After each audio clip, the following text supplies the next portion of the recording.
pauta de hoje vai ser sobre migração e refúgio nas cidades.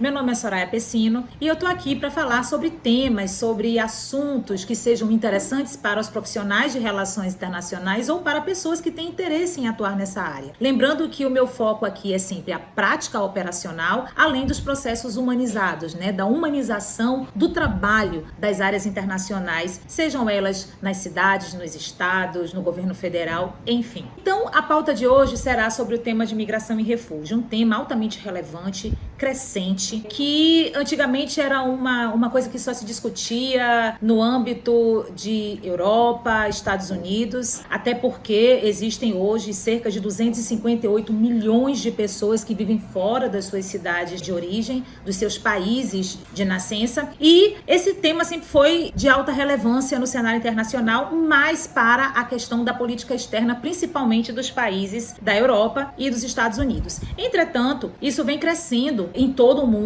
e, só para se ter uma ideia, no Brasil, cerca de 160 mil solicitações de refúgio aconteceram só no ano de 2018. Então, a gente tem aí uma pauta relevante, um assunto crescente para ser discutido não só no âmbito federal da política externa, mas também no âmbito das cidades, porque é na cidade que tudo acontece, é na cidade que essas pessoas vão estar, que elas vão se colocar, que elas vão se abrigar. É importante que a gente lembre que, além do Brasil ter ratificado a Declaração Universal dos Direitos Humanos lá em 1948, existem hoje 3 leis no território brasileiro que sustentam a igualdade de direito entre migrantes e nacionais. Quais são essas leis? Primeiro, claro, o artigo 5º da Constituição Federal. Nesse artigo 5º já fica especificado que todos são iguais perante a lei, e inclusive ali se trata da inviolabilidade do direito à vida, à igualdade, à segurança e à propriedade também para os não nacionais. Uma segunda lei é a Lei de Refúgio, que é a 9474 de 1997, se não me falha a memória, que trata do refugiado como um indivíduo que sofre de alguma forma perseguições no país de origem e que, por terem violado seus direitos e garantias fundamentais, eles podem solicitar refúgio em outros países.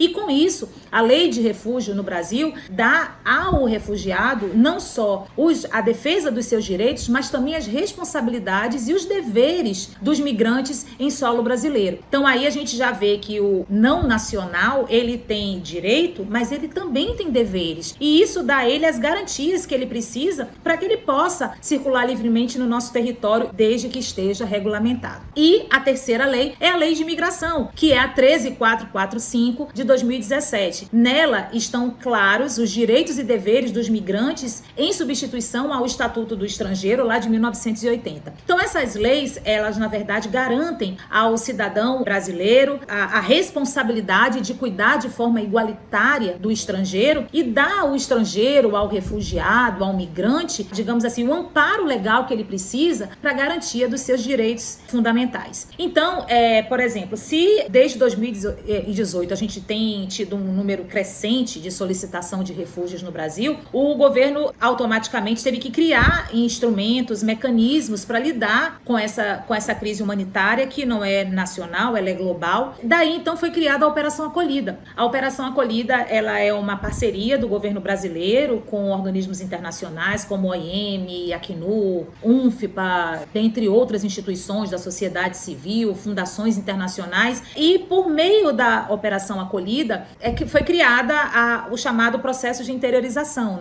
O programa de interiorização, ele prevê que aquelas pessoas que entraram da Venezuela, que é a nossa maior, digamos assim, o nosso maior desafio na pauta migratória hoje no país, essas pessoas que entram pela fronteira de Roraima, do Amazonas, eles automaticamente, tanto da região de Roraima como em toda a região do Amazonas, eles podem ser realocados, ser transferidos para outras cidades brasileiras. E existem, nessa perspectiva, as modalidades, as chamadas 4 modalidades que fundamentam o processo de interiorização. São elas, é importante que vocês saibam, são elas a reunião familiar, que é, claro, como o nome já diz, a possibilidade que você tem de trazer, você refugiado, trazer a sua mãe, o seu pai, o seu filho para perto de você, e aí então eles promovem promovem, né, a chamada interiorização, a reunião social, que já não é por vínculos familiares, mas é por vínculos sociais, como o nome já diz. Então você pode ter ali pessoas do mesmo grupo religioso, amigos que podem ser realocados para outras cidades, desde que exista uma pessoa que possa recebê-los e que possa acolhê-los naquela cidade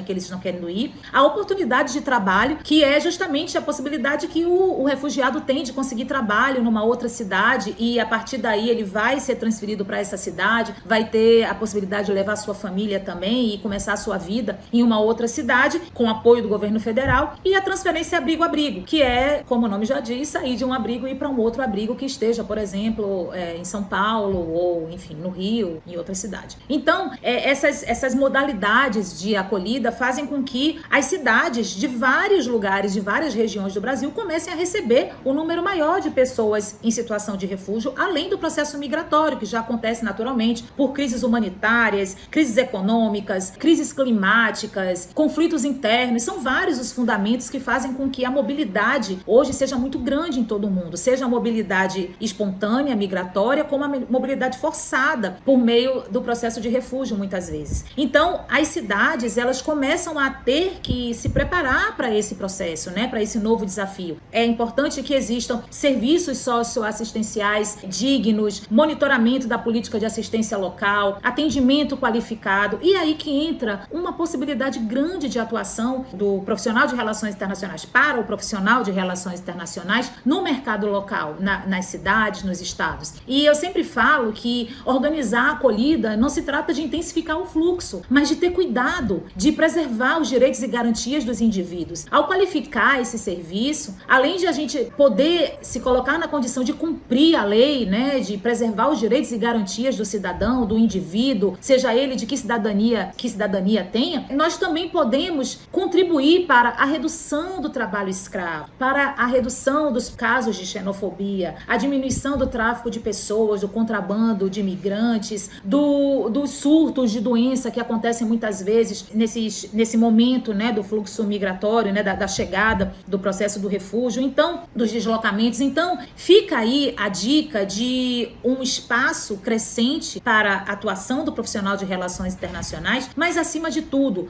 digamos assim, uma luz técnica operacional de trabalho, de como ele realmente acontece, e, além disso, uma oportunidade incrível para que você possa trabalhar na área internacional de forma humanizada, que é o que eu venho pregando e é o que eu acho que deve ser feito, independente da área em que você esteja, independente da situação em que você se encontre. Procure humanizar o seu trabalho, o mundo precisa disso. E assim eu vou ficando por aqui. Espero que vocês continuem me seguindo nas minhas redes sociais. Vamos em frente. Muito obrigada pela atenção. Depois eu volto para dar mais dicas sobre práticas humanizadas na área de relações internacionais. Tchau, tchau.